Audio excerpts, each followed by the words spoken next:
Mylavaram reservoir నుంచి పెన్నా నదికి వరద నీటిని విడుదల చేయడంతో ప్రొద్దుటూరు ఆర్టీపీపీ రోడ్డుపై భారీగా నీరు ప్రవహిస్తుంది. దీంతో తాత్కాలిక మట్టి రోడ్డు కొట్టుకుపోవడంతో రాకపోకలు పూర్తిగా నిలిచిపోయాయి. ఆర్టీపీపీకి వెళ్లేవారు పోట్లదుర్తి మీదుగా వెళ్తున్నారు. పెన్నాకు నీరు విడుదల చేయడంతో ప్రొద్దుటూరు మండల పరిసర నదీ పరివాహక ప్రాంతాల్లోని ప్రజలకు అప్రమత్తం చేశారు. పైభాగంలో కురుస్తున్న వర్షాల కారణంగా వరద ఉధృతి ఇంకా పెరిగే అవకాశం ఉందని ప్రజలు జాగ్రత్తలు తీసుకోవాలని ప్రొద్దుటూరు మండల రెవెన్యూ అధికారి గంగయ్య ప్రజలకు విజ్ఞప్తి చేశారు. వరద నీటి ప్రభావంతో మునుగకు గురయ్యే లోతట్టు ప్రాంతాలు ప్రజలను అప్రమత్తం చేశామని తహసీల్దార్ చెప్పారు.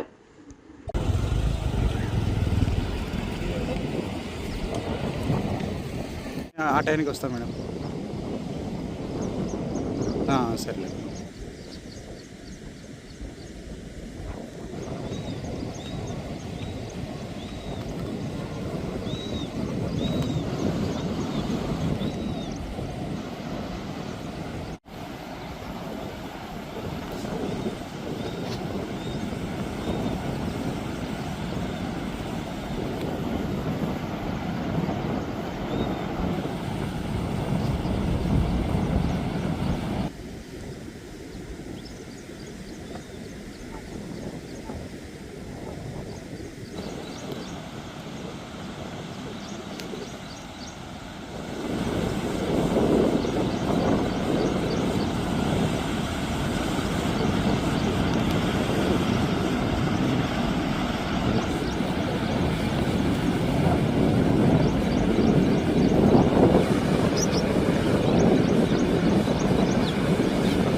ఈరోజు 26/9/2024 తేదీ ఉదయం 11,527 క్యూసెక్కుల నీరు మైలవరం నుంచి విడుదల చేయడం జరిగింది.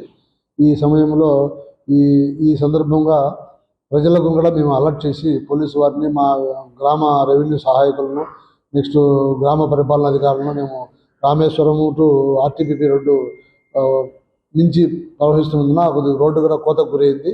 ఎవరు నదిలోకి వెళ్ళటకు వీలు పడకుండా తగు జాగ్రత్తలు తీసుకొని వాళ్ళందరికీ ముందుగానే ఉత్సాహపరిచి టామ్ ద్వారా చేయడం జరిగింది. చేసి ప్రజలు ఎవరు అప్రమత్తం అయ్యి అందరూ వారు నదిలోకి ప్రవేశించకుండా తగు జాగ్రత్తలు తీసుకోవడం జరిగింది. ఎటువంటి అవాంఛనీయ సంఘటనలు జరగకుండా మేము క్లోజ్ వాచ్ చేస్తున్నాము. నీరు మటుకు రోడ్డు పైకి వేసి అక్కడక్కడ ఎక్కువ కోతకు గురైంది రోడ్డు. ఆర్టీపీపీ దారి మాత్రమే ముఖ్యంగా అలా ఉంది మాకు. ఈ దశలో ఎటువంటి పైనంగా నీరు నది పరివాహక ప్రాంతంలో పైన కూడా ఎక్కువ వర్షాలు ఉండడం వల్ల ఈ తుఫాన్ ప్రభావం వలన నీరు ఎక్కువ వచ్చే అవకాశం ఉంది. కాబట్టి ముందు జాగ్రత్తగా అందరినీ అలర్ట్ చేయడం జరుగుతుంది. ఈ విషయంలో ప్రజలు కూడా మాకు అందరూ సహకరించాలని పోలీసుల సహకారంతో మా రెవెన్యూ విభాగం యొక్క స్టాఫ్ సహకారంతో మేము తగు ముందస్తు జాగ్రత్తలు తీసుకోవడం జరుగుతున్నది. ఎటువంటి ప్రాణహాని కానీ ప్రాణ నష్టం జరగకుండా మేము తగు జాగ్రత్తలు తీసుకోవడం జరుగుతున్నది. కాబట్టి మీరు కూడా చైతన్యపరిచి ప్రజలను అప్రమత్తం చేయవలసిందిగా మీ తరఫున కూడా మేము మనవి చేసుకుంటున్నాం. ఈ వరసిద్ధి వినాయక నగరు, నెక్స్ట్ పెన్నా రివర్ ఆనుకొని ఉండే రోడ్లు కాడ అక్కడ ఇక్కడ జేసీబీలతో ఎక్కువ ట్రెంచెస్ చేయడం జరిగింది. గుంతలు కొట్టి అవతలికి పొందకుండా కూడా మేము జాగ్రత్తలు తీసుకున్నాము. ఆ విషయంలో కూడా మేము వాళ్ళని కూడా ప్రజలు వీధుల్లోకి వెళ్ళి మేము అలర్ట్ చేయడం జరిగింది.